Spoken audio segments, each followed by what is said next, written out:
Hey everybody, welcome to another episode of the WCPO High School Insider Podcast. I'm your host, Mike Dyer. We're talking high school football this week on the podcast, and as always, plenty to talk about from week one and a look ahead to week two. Later on, you're going to hear from computer points guru Joe Eitel of joeeitel.com. Anybody who's familiar with Ohio high school football knows to go to his website for all the computer point standings, scores, and schedules in the state of Ohio, and he's going to talk about why he still has a passion for high school football after all these years. You're also going to hear from Taft head football coach Tyler Williams about the Senators' big 32-0 win at Roger Bacon last week, and Lakota West senior quarterback Mitch Bolden on his game-winning drive as the Firebirds erased a 13-0 halftime deficit in week one to defeat St. Xavier. But first, as always, this High School Insider podcast is presented by our local Chick-fil-A restaurants, where the winning play is always chicken. Download the app today for easy ordering. And before we get started here, I want to give our condolences here at the WCPO High School Insider podcast to Lakota East High School for the loss of 2022 graduate Caleb Van Hooser.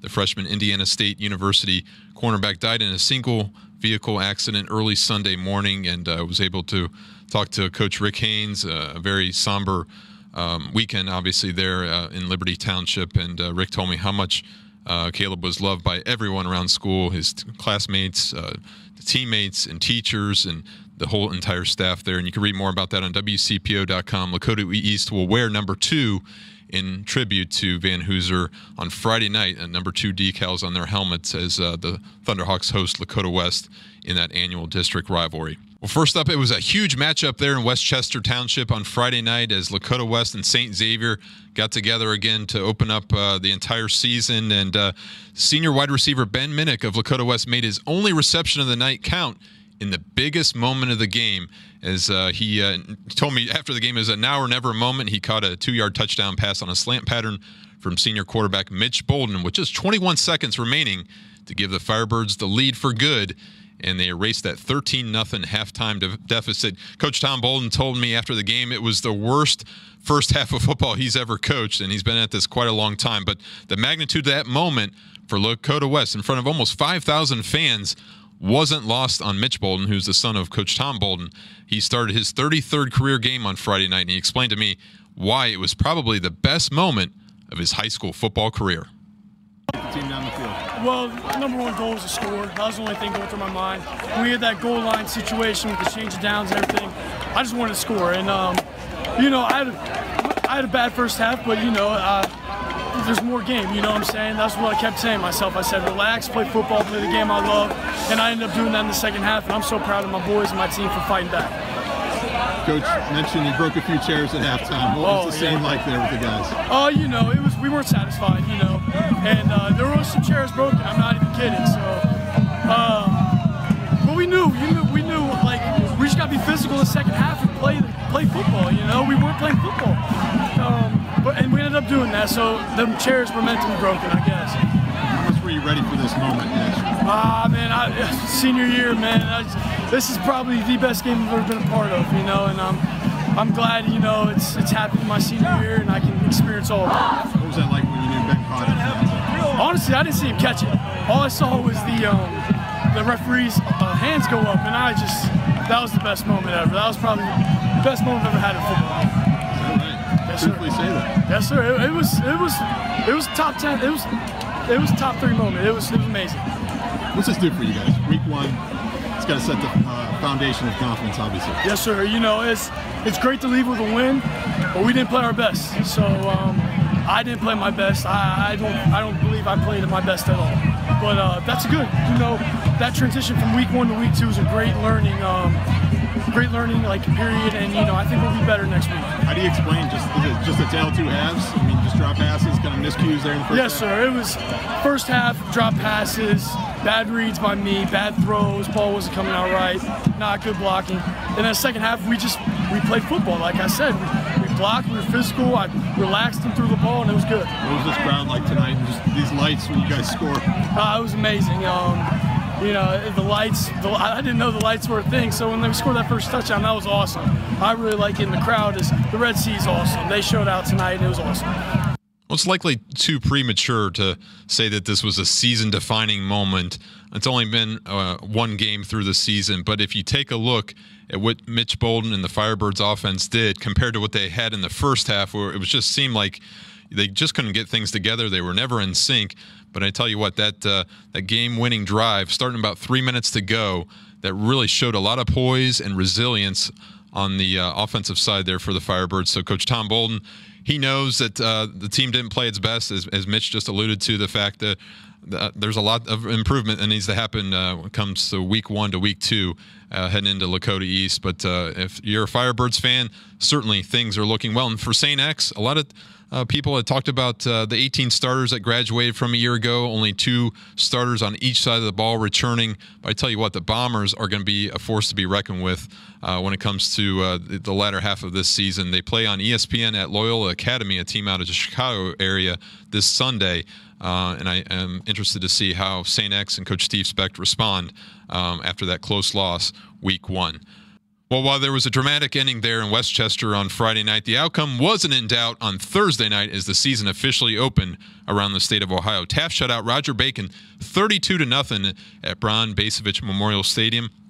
There were so many stars there for Taft. I mean, junior defensive end, tight end Elias Rudolph had 3 sacks and 9 tackles. He played almost 70 snaps on both sides of the ball and certainly made quite an impression. Junior defensive back Quentin Price had 2 interceptions. And then the star of the game was senior running back Gavin Crawford. He earned MVP honors by rushing for 4 touchdowns and nearly 200 yards on the ground. And Taft coach Tyler Williams talked to me after the game about Price and Crawford and their significance to the Senators that opening week. I never tell my kids a score, but I expect for them to do a performance like this. I expect for them to come out and dominate the person in front of them every single time. And whatever the score ends up being, long as we win, I'm fine with that. Quentin Price with 2 picks tonight. How impressive was it? So Quentin has been a sleeper for us all camp. Quentin has only gave up 1 catch this whole camp. So with being in camp in 7-on-7, he has gave up 1 catch. So I expected for him to have a big night tonight. I didn't know he was going to have 2 interceptions, but I'm very excited with his performance. And then Gavin, last year, maybe a little bit tough early on for him in the season, came back for you, really came on strong in the playoffs. Can you just talk about his development a little bit? Yeah, so Coach Mayo, he's my strength and conditioning coach, and he's also my running back coach. Gavin went from 175 to 195 this year. He done put on massive weight. He done kept his speed.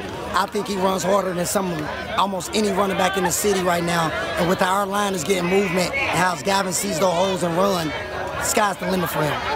Taft's obviously had a lot of college football recruiting attention this offseason, and Gavin Crawford, as we just mentioned, he has a scholarship offer from Purdue. Elias Rudolph has over 20 scholarship offers, and this is certainly a team that's going to be something to watch as the season goes on. And really, this week, they host Wyoming in our WCPO Game of the Week. Both teams undefeated and both earned shutouts in week 1, and at Stargell Stadium on Friday night is going to be certainly a game to watch. Wyoming has won 8 of the past 9 meetings. They have a 58-game regular season win streak, but we're going to have more about that game as we approach Friday, but certainly going to be something to behold when it comes to Taft and Wyoming. Division 4, Region 16. It's a loaded region with Clinton Massey, defending state champion, also McNicholas. You have some very talented teams in there.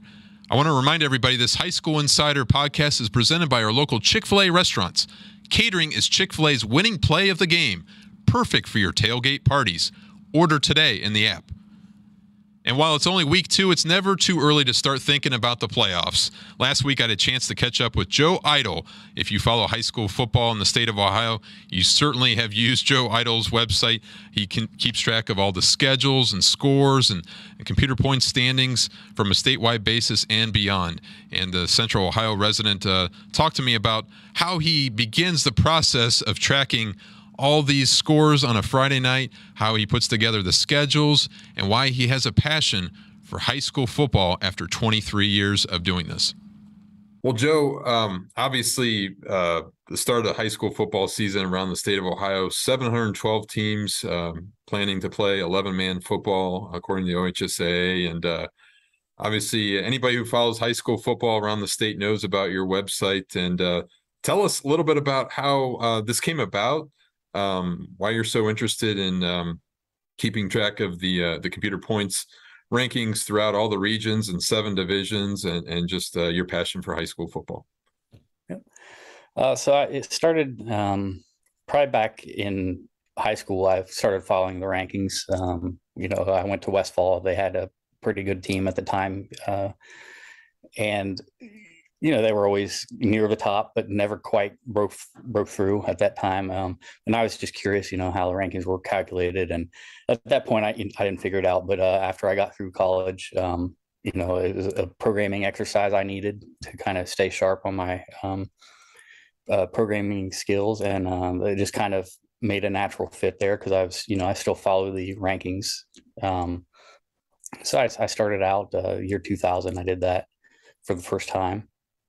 And it just kind of blossomed from there. I mean, it's not really something I expected to last long term, but because I followed high school football while I was in high school. I ran cross country, but and it was in the band. But I followed the games. I had a lot of friends on the team, so that's kind of where it was born from. Are you surprised? The Harbin ratings go back to, I think, officially December of 1971. Yeah. The OHSA officially implemented that, and obviously going into the 1972 season. We're talking about 50 plus years now. Are you surprised that it's had this longevity, or can you tell us about your kind of evaluation of the system, I guess? Yeah. Well, yeah, I mean, that's a good question, Mike. I guess I'd say, I wouldn't say surprised exactly, but because it has changed, has evolved over time. It's not the exact same formula that, that was used back then. So it's kind of changed with the times, adding in the level 2 divisors and all the extra things to kind of balance out open dates and whatnot. But yeah, I think I'd say I think it's impressive that it's lasted this long, more than surprised. But just the coaches, I don't know the exact process of how it was introduced, but I believe like the coaches voted on it or something, or recommended it at the time, and it's just kind of evolved, and nothing to my knowledge has really come close to replacing it. So yeah, it's kind of an interesting story that's lasted 50 years. Can you kind of illustrate, maybe for the people who are watching or listening to this, like maybe how you prepare for a season? Because I know there's got to be a ton of hours that you put in, from August 19 through, the end of the regular season, obviously. But like, what goes into compiling the schedules and just making sure the regional alignments are all set up? Obviously, they would just say announces the divisional alignments and everything like that. But I'm just kind of curious what kind of prep work it takes to get ready for a season. Yeah, so it's kind of evolved over the years, but there was actually a time where it was easier to get schedules because the OHSA used to publish a flat file with just listed all the schedules, and I could just parse that and import it into my program. So now it's a little more laborious. I usually use what's in Arbiter, since that's what the schools are supposed to be using to enter all their schedules for all sports. So I try to use that for the most part. There are some holes where it's out of sync, where it doesn't get published. And then sometimes I'll just reach out to the OHSA if I need to, and they can kind of pull a file from their system and send it to me, so I have something to double check. But it's less automated than it used to be, but it's still enough automation there that it doesn't put me back too much. So when do you actually start working on making sure the regional alignment is set up or whatever? Is that something you just do July 1st, or is that something you do back in the spring? Or? Yeah, I don't really have a set schedule for it. It varies year to year. I mean, there's been times where I put the schedules and such up as early as May, but then you get a lot of changes and such where or schools dropping programs and filling open dates, and so. And then there's been seasons where I've done it as late as after week 1. So it's kind of varied over time. But here recently, I try to do it sometime in June. And that kind of corresponds usually with when the OHSA usually puts out the regions. They usually put that out around, I believe, the June timeframe. So so that way I can do kind of the schedules and the regional alignments kind of in one go and just kind of put everything out there. And I notice if you go to week 1 or week 2, you'll not only see Ohio, but you'll see Kentucky, Indiana. You'll see, explain for maybe the people who go on your site and look at the schedules, why they see the other states there. Sure. So yeah, so the weekly scoreboards. So I track, well, really it tracks everything that's in my database, which there have been years in the past, way back probably 10 years ago, where I actually even tracked like Michigan and West Virginia. I don't quite go that route anymore, but yeah, so basically any game that's in my database will show up on that weekly scoreboard. And the reason that there are some schools from Kentucky, West Virginia, Pennsylvania, it's because of the second level points that you can get in the Harbin system. So, if let's say Elder plays a team from Kentucky, I need to track that Kentucky's team's schedule as well to get their wins and losses. So that's usually, if you see a team like that, it's probably because they have played an Ohio team, and I need to track that score as well to accurately tally the rankings. Has it made your job easier now that there's 16 qualifiers per region, especially in Division I, or is that really no difference for you? To me, that's kind of, it's the same process. It's just, I mean, I had to change, when I published the whether they've clinched or not and all that, I just had to make a change that, to make sure it recognizes that I need to look at the 16th place teams and not just the top 8. So that was a pretty straightforward change from my side. I want to go back to 2020 for a second. Obviously. Oh, no. Let's not go I know that's maybe not a good topic to talk about for anybody for high school football, but still, I'm kind of curious in the process of how 6 regular season games kind of came about, and maybe your discussions with the OHSA about, if a team couldn't play or both teams couldn't play, what were those conversations like? Because that had to have been a major curveball for you. Well, not really so much, because in 2020, of course, they didn't actually even use the rankings. So there really wasn't much. It was kind of I kept it going just as a reference for coaches, but effectively the conversations I did have with them is pretty much use the same formula, keep this formula the same, but we know there's going to be 6 games. But since the voting actually happened, I believe, before the 6th game, when I did the unofficial rankings, I kind of cut it off after 5 games, right? Because that way you'd have a snapshot of what your ranking looks like after 5 games. And the reason that's important is because generally there's a 10-game season. And if you only play 8 games, you get 2 open dates, and that kind of average, we work with that to average out the rankings, so you're not penalized for an open date per se. So this is the reason that was important with 2020, is because it was effectively, since the formula didn't change, it was still technically a 10-game season, but basically everybody had 5 open days, right? Okay. Before that final vote took place by the coaches. So, which basically meant the level 2 divisors kind of got adjusted down to simulate what it would have looked like in a normal 10 game year if someone would have played 5 games. So that's why if you look at the rankings for 2020, and again, they were very unofficial. It was not actually part of the official process there. That's why you'll see that even though they only played 5 games, in some cases their average score was comparable to what it would have been in a 10-game season if you look at previous seasons. So in that sense, the Harbin system, because it takes open dates into account like that and creates an average, it almost acts similar to like an RPI, the college basketball RPI, in that there's a certain range of scores you can get each year for your average, and it doesn't really matter how many games you play, you're going to fit somewhere in that range.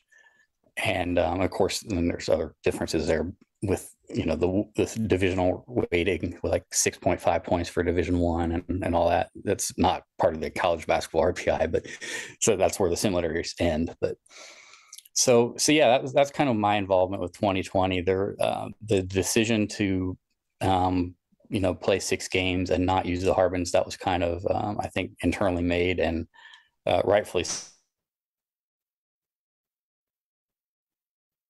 Still there, yeah.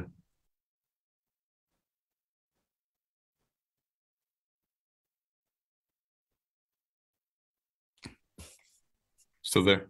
Okay. Frozen. Yeah, I'm here. Yep. Sorry. Yeah, it froze up here too. Yep. We can move past that 2020 because I know that was only for the ranking.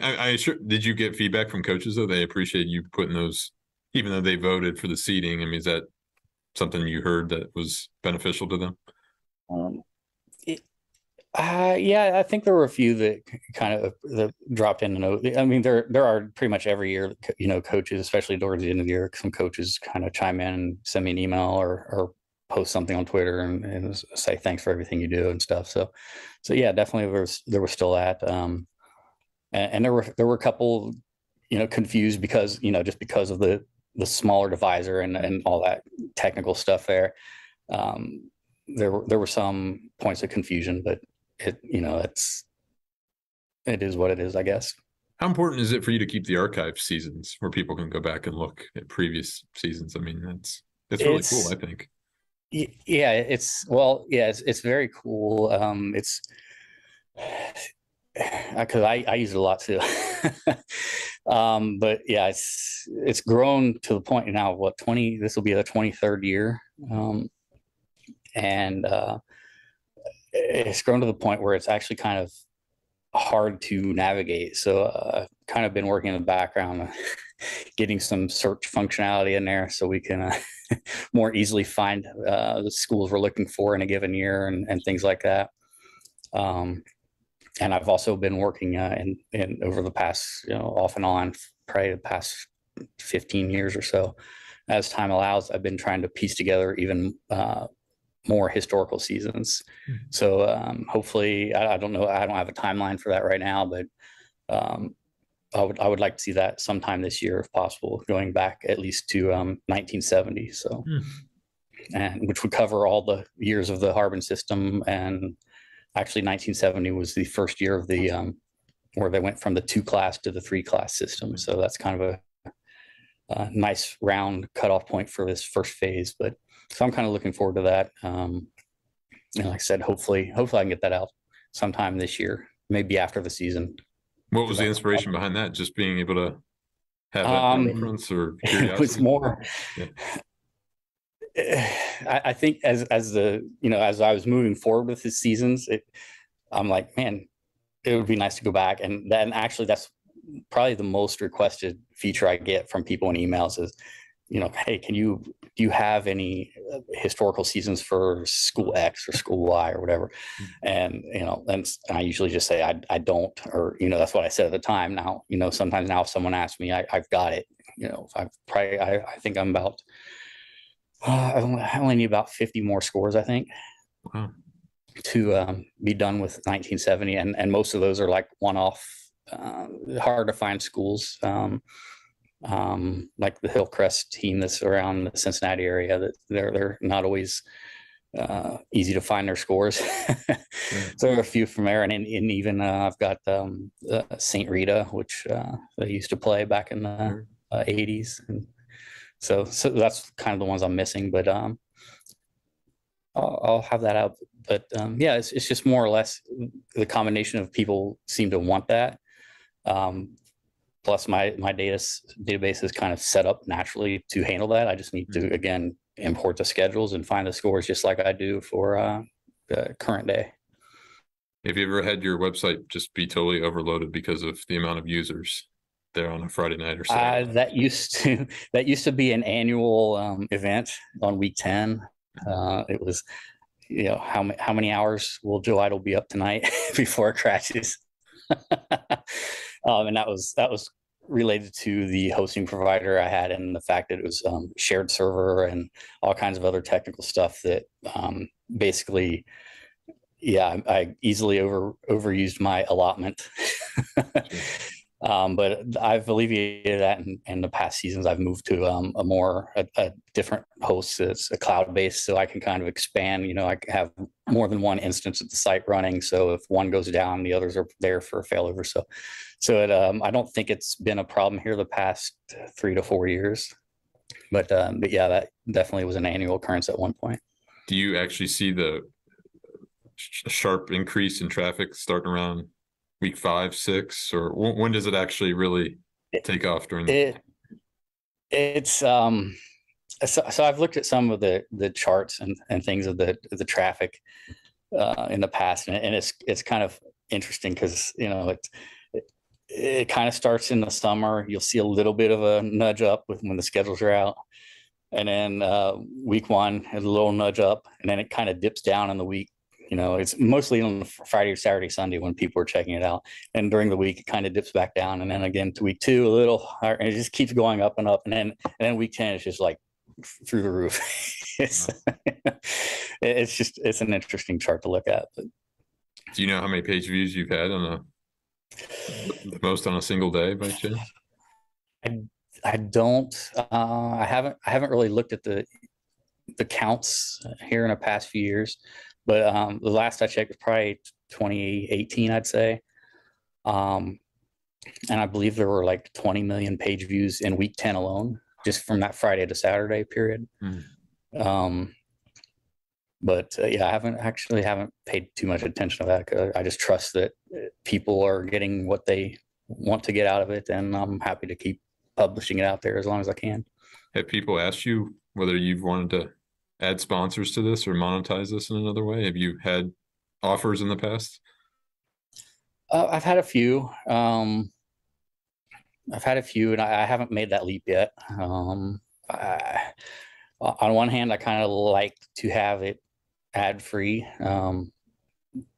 just because it's it's easier to deal with, and it's sometimes you'll go to a site and the ads are so crazy, and you hear the fan of your machine start spinning up and overheating, and it's like I really don't need all this. So I on one hand, I don't want to do that same thing because I hate it myself. Sure. But on the other hand, there are some probably some opportunities that aren't quite so resource intensive on your machine, that like maybe simple banners or something. I've considered it. I've had some offers, but I haven't made that jump yet. Do you have an app by chance? I don't have an app yet. No. Okay. Have you thought about that? I've thought about it, but it's kind of on the list. It's kind of down below getting the historical things out there, and some other redesigning with a search, and so there's some other things first, and then but yeah, making an app and also making it just more usable on mobile devices is also one of the goals, because I've checked it out on the phone sometimes, and it's not the greatest experience on a phone. Which, granted, it was built mostly in 2000, 2001, when smartphones weren't really something you thought about to design for. But so take me through, what does Joe Eitel do on a Friday night? Games are kicking off mostly at 7 p.m. I mean, you get some 6:30s here, and I don't know if there's still 7:30s anywhere. Doesn't seem like it in Cincinnati. A few, but yeah, they're dwindling. So what's kind of the take me through the sequence of what you do to, I know there's scores tweeted like crazy, probably right around that 9 or 10 o'clock hour, but how do you kind of go about gathering your information? So it's kind of starts out like you said, 7 o'clock. Usually there's a few games that are actually already finished in the Cleveland area by then, because they have some after school games up there. Usually 3 or 4 games a week like that. But so usually I'll try to get those if I can. They don't always trickle in on Twitter as fast as a Friday night game would. But so I kind of get those, and then I usually, if I'm not going to a game, I'm usually streaming a few. Sometimes I have one on my phone, one on my laptop, and one streaming on the TV. and sometimes I have 2 or 3 on my laptop and switch back and forth. So I kind of like to check in. I don't get to watch any one game usually enough, to really follow the players and the schools that closely. But I like to try to check in on some teams here and there, and then but yeah, it's normally about 9 o'clock, maybe a few minutes before. Some of those running clock games are usually coming final around that time. So I'll try to, I'm usually on Twitter. I'm just trying to, I filter on final scores, and hopefully I'm following all the people that are posting the scores so they show up on my filter. But yeah, I start from there, and then I just kind of work as more games come final. I just kind of key in the scores that I can see, and then that's usually from 9 until 10:30 or so. I kind of follow that process, and then starting at 10:30 p.m., I usually switch over to trying to search for specific games that I'm missing. So yeah, for that first hour and a half, it's kind of like first come first serve of what I see in my feed, and then after that, I kind of go fill in the blanks elsewhere, and usually it lasts until 12:30 or so. Especially once you get into league play, it seems like scores are a little easier to find once you get into league play. Sometimes the non-league part of the schedule, if you're traveling an hour, 2 hours away, those scores don't always show up as fast as I'd like. But 23 years, Joe, of doing this. What inspires you? You just mentioned how you will have multiple games on at a time and don't necessarily have the time or, the ability to hone in on maybe one or two. But what motivates you to do all this? I don't know. I think it's more at this point, after 23 years, I think it's more momentum. It's just, I can, and I do. I don't know if I really have a specific motivation. I still enjoy it. So, as long as I still enjoy it, that's why I keep doing it. But yeah, I can't really point to one thing that motivates me to keep doing it, other than, just why not? Is there a particular stadium or area of the state that you always like to visit, and it's maybe on your high school football bucket list, as it were?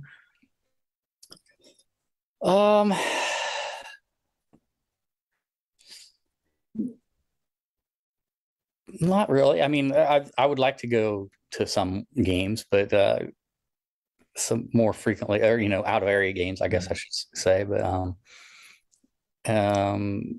But yeah, I think I need some more automation. Once I get to the point where I don't have to sit around for a couple hours and type in all the scores, maybe that'll free me up and I can get out to some places. Do you ever watch any playoff games in person? Are you able to? Yeah. I've seen a few playoff games. Actually, I haven't been to a state finals yet. Yeah. Okay. So that's one thing. That's one thing I'll probably do here in a few years. Definitely need to get up to Canton. That's maybe this year. Atmosphere. Yeah. Oh yeah. I've seen some games, and it looks like a good atmosphere. So just need to free myself up and get up there.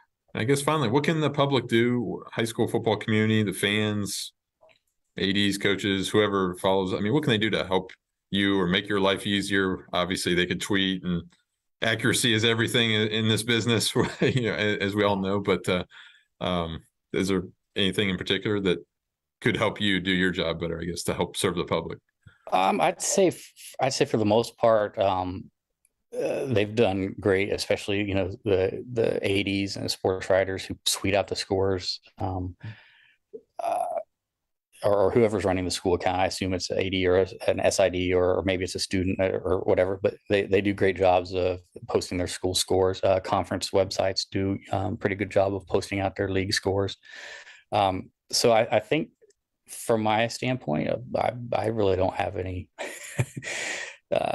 anything else other than just keep doing what they're doing. It helps me out to get those scores pretty quickly, so I can turn around and share the rankings with everybody. So I guess when it comes to Arbiter, again, most schools are doing a great job of making sure all their schedules are up to date in Arbiter.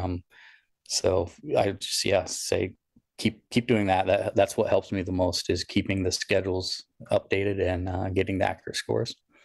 Talked to Tim Street yesterday at the OHSA, and he was raving about everything that you do and helping the high school football community. I guess, what's your rapport like with the OHSA? I know Bo Rugg, obviously the football administrator. You've worked with him for many years, and I guess what's kind of like that relationship like with their staff? It's pretty good. I've interfaced mostly with Bo and Angie at the office, and I've had a few conversations with Tim over email. But yeah, it's a pretty positive relationship there. Like I said, even before I kind of started doing it as the official source, publishing the file for them on their Tuesday rankings, there was kind of a relationship already there. I'd check in with them on rumored forfeits to see if it was factual or not, because sometimes there's speculative forfeits that turn out to be non-forfeits. So there's been that back and forth relationship for quite a while, and it's I'd say it's a pretty positive relationship, and it's good to talk with them and have some calls every once in a while just to make sure if there's any changes or things that need to be addressed. Some of the one-off issues like cancels or like I said earlier, forfeits and the non-standard things.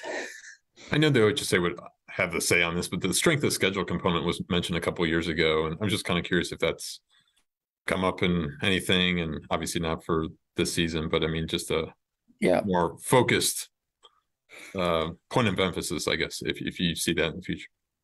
Yeah, so that did come up a few years ago. That was when it was still 8 teams. So I think now that there's 16 teams, it seems like that talk is kind of died down or is on the back burner a little bit. This strength of schedule is an interesting one, because it's hard to get it right, I guess, if you think about it. So in some sense, the current Harpin system already takes it into account to an extent, and in that if you win the game and your opponent has won a lot of games, you get those extra points. So in a way, it's kind of already built in. But I know there are a lot of folks that say, well, we played a good team and lost by a field goal. Why don't we get any points? And that's a valid question. But then you get to the point where if you're starting to award points for losses, even though it may be a good team you played, it could potentially kind of throw the balance off a little bit, right? Because if a team goes 10-0, they didn't lose any games, so they're not going to get any more points if you make that change. Now a team that's 8-2 and ranked highly, if you're now awarding them points for the losses on top of it, it could, I'm not gonna say it would, because it depends on how you implement it, but if you weight it too much, it could throw things out of balance. And if you don't weight it enough, and it's irrelevant, it won't matter at all. So yeah, that conversation came up, and I think there were some ideas floated around, and I haven't heard anything about it here in the past 2 seasons, at least. So as far as I know, it's not going to be something in the near term, at least. But I could be wrong. Like I said, now that there's 16 teams, it's really it would affect seeding perhaps right now, but it's probably not going to change the teams themselves. Unless the team at the bottom that's 3-7, if they lost to 7 good teams, it might bump them up. But at that point, is that helpful? I'm not sure. I guess that'd be a good point of discussion. But well, Joe, where can everybody follow you on Twitter? And you want to just mention your website if those who haven't seen it or new to Ohio high school football, they'd like to visit as well. Yep. Yeah. So Twitter, it's at Joe Eitel. And the website is joeeitel.com. And then there's a link there to click to go to the high school football. It's the only link on that main page, but that'll be replaced at some point. Once I get all the history up there, I'm going to redesign some things. So, but it'll still be joeeitel.com.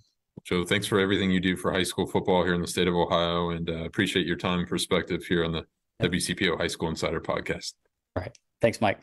Eitel is certainly a wealth of information and a highly valued member of the Ohio high school football community. Whether you're a coach, an athletic director, a media member, his website is certainly one that needs to be on your bookmark page because it has all the information you need to know, whether it be early in the season or as you look toward Week 10 in the playoffs. And by the way, the playoffs are going to start in late October in the OHSA this year, and that's the first time really since 2020. If you take out 2020, it's the only time it's ever happened in a quote-unquote regular, normal high school football season.